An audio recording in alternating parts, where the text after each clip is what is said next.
Anyway, Yes. The game eventually got entertaining. It got very entertaining, especially if you're a Buccaneers fan. But from the Panthers' perspective, I really did sense, as the Buccaneers took the lead and held the lead into the second half, a desperation, like a disbelief. They were apoplectic in Carolina that they were losing the game and not easily ahead, and they kept trying to will their way into the lead. I think they thought there was like a 20-point play out there they were going to make, that all of a sudden they were going to look up at the scoreboard and say, okay, this is what it was supposed to be. And they were pressing, and they were pressing, and they were pressing, and they blew opportunities to put together scoring drives because they weren't mixing it up. They weren't using Christian McCaffrey. Too many passes from Cam Newton on a night when he was not able to hit open receivers on a consistent basis. Cam Newton looks broken. He really does. And if you want to talk about Thursday Night Football, you can go all the way back to last year when they play against the Steelers and the Panthers look like a serious Super Bowl contending team. Cam Newton takes that hit. Mike, he's lost 8 straight starts as the Panthers quarterback. That's crazy. Cam Newton is not the same guy that he was for his entire career when you're talking about the last year for him playing football. And I don't know what it is to get right, if it's the injury, if he needs to take more time off, whatever it may be. If you watch that game, you can just see it. Cam Newton, he's not making the throws that he made when he had an MVP season. He is not the same guy. And it's honestly, I tweeted this last night, Mike, but it's sad to watch because Cam Newton is such an electric football player when he is healthy, when he's got everything going. And he looks like a shell of himself in terms of passing, and the Panthers won't run him. They don't run him with 4th and 1. They have Christian McCaffrey go to the short side. Just a baffling, weird spot for the Carolina Panthers, and I feel like they're kind of at a crossroads here as a franchise. And there's this strange sense of denial as it relates to Cam Newton's health. Ron Rivera, after the game, was asked by reporters about the decision to take the ball out of Cam Newton's hands, not let him run the ball on a couple of key 4th down and short last night. Here's what Rivera had to say when he faced that question from reporters. Well, what we hope to do is, Christian, we felt had a good opportunity to score. And so we went fake reverse, ghost action, trying to, deke him a little bit, and we had every opportunity. And, we thought we could at least get the first down, and unfortunately we didn't. Is Cam's foot such that you No, his foot is not such. anymore? We don't trust it. Don't even worry about the foot. The foot's got nothing to do with it. Okay. What's the reasoning, though, between that play that has had statistically, the 4th and 1 Cam sneaking, statistically has had such unprecedented success in the league, but now it is not the first option? Well, because we felt good about the play scoring a touchdown. And unfortunately, it didn't work. There's this organizational angst, Big Cat, about how to use Cam Newton. And for years, people have been saying you have to turn him into a pocket passer. You can't just assume he's indestructible because clearly he isn't.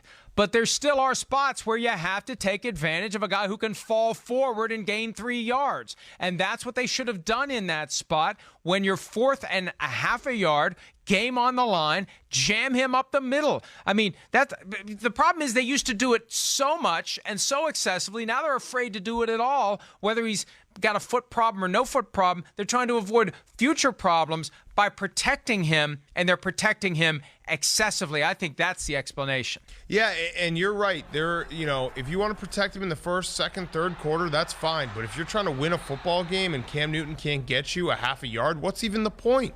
And I obviously say that a little tongue-in-cheek, but seriously, what is the point? If you can't get a half a yard with Cam Newton up the middle, what are we even doing here? That should be an automatic for the Carolina Panthers. Instead, they don't run them. They run Christian McCaffrey to the short side, a play that really makes no sense. The whole thing was just very confusing to me. It felt like the Panthers kind of outthought themselves in a game that they should have won. They were in that game all it felt like the entire game you were watching that. It felt like the Panthers, like you said, were panicking and they were down 3 scores. It was a 3-point game up until 3 minutes left in the game. You know what I mean? It was right there for the entire game, and the Panthers they just panicked a little bit or whatever it may be, but they outthought themselves, and now they're 0-2. And like I said, they have a tough schedule coming up. This is going to be a big season for the Panthers and what they look like as a future when you're talking about the coach and the quarterback. Because if this thing goes even worse and starts spiraling, there's going to be some changes, I would assume. You are dangerously close to talking about another man's job. Didn't do it. Here's the thing.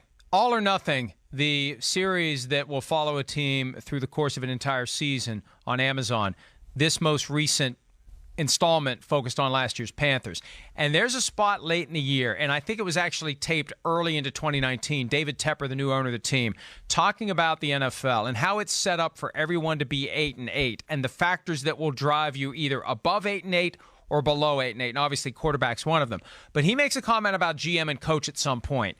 And I remember thinking at the time, man, Marty Herney, the GM, and Ron Rivera, the coach, are on notice because this guy understands you can go out and buy yourself a better GM. You can buy yourself a better coach, and this guy's rich enough to do it.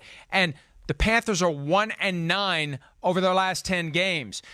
The clock is ticking on Ron Rivera, a guy that I respect, a guy that I admire, a guy that I banged the drum for years that someone should have hired him to be a head coach. He used to be able to stymie Peyton Manning, and I'd say somebody in the AFC South, hire him. Have him face Peyton Manning twice a year. He could constantly slow down Peyton Manning when he was with the Colts.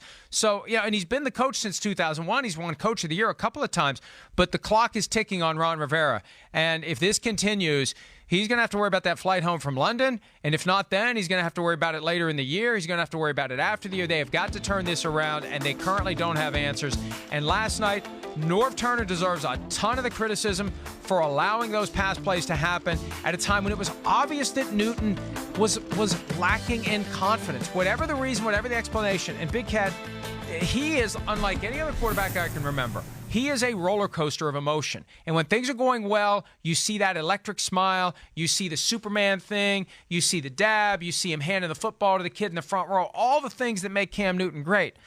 But when it's not his night, he just wants to get in his car and go home. And you can't have that as the guy who was the leader of the team. It's one thing for defensive player, running back, receiver, kicker to act that way. The quarterback has to stay even-keeled. You can't get too high, you can't get too low because the other guys feel it. And I could feel it coming through the TV screen last night. I could feel it too. And while I agree with you that you have to have better body language than that, I kind of understand where Cam Newton is right now as a football player because he's not able to make the simplest of throws that he used to be able to make. And that's got to be tremendously frustrating. I mean, he had some times where he had guys wide open. He had guys that were, even a 5-yard out or in the flats, and he couldn't hit them in the right spot. And that's got to be really, really hard to, whether it be an injury or whatever it may be, age, I don't know. But it's got to be really hard to kind of come to grips with the fact that you're not able to make some of the same plays you've been able to make that have maybe come very easily to you your entire career. Cam Newton was asked last night after the game whether he feels that he is physically capable of running the ball like he used to. Here's what he had to say. I mean, I feel okay, but you're not going to hear no type of reasons why tonight didn't go as planned. I have to be better. No matter what physical condition I'm in, no matter what foot, shoulder, I didn't get the job done tonight, man, and it's frustrating. I wish I could say something other than that, but that's the facts. The full post-game press conference is available at Panthers.com. I was watching it before the show today, Big Cat, and I almost feel like he goes so far in taking the blame, it's almost passive-aggressive. And because at some point, I don't know. I think he's just he's wired to take the blame. He's taking the blame. But I feel like he's taking too much of the blame for everything because he didn't call those plays. If the quarterback's not getting it done, and you've got Christian McCaffrey, who had over 200 yards from scrimmage last week, at some point, you got to lean on Christian McCaffrey. Give him some easy completions, right? If your quarterback isn't throwing the ball accurately down the field, give him a little screen pass. Give him a little confidence builder. Give him a little something that pumps up the completion percentage. Why aren't you doing that? And at some point, it is on the offensive coordinator. And he escaped last night with any criticism.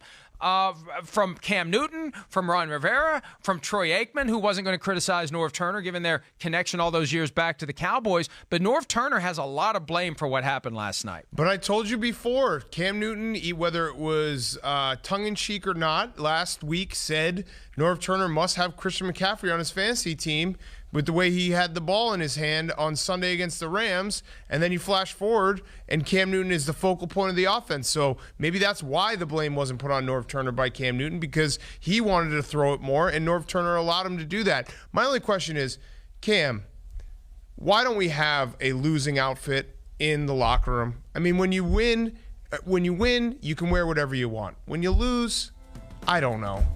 Maybe just put on a Carolina Panthers hat. I don't know. I just feel like I would be in a different mood. I'd be in a different mood if I lose. But that's what he wore to the game. I understand, but just give yourself a backup. Bring a bag. Bring a little bag with some sweatpants in it. And if you lose the game, you can throw that on. Maybe that's just a personal thing, but when I'm in a bad mood, when I lose, I'm not trying to dress up in any way. You're just jealous that you can't pull off the kerchief on the head look. I could pull that off. Look at this coat. Look at this coat. Hi, I'm Mike Tirico, and thanks for watching. Make sure to hit subscribe for the latest news and highlights from NBC Sports.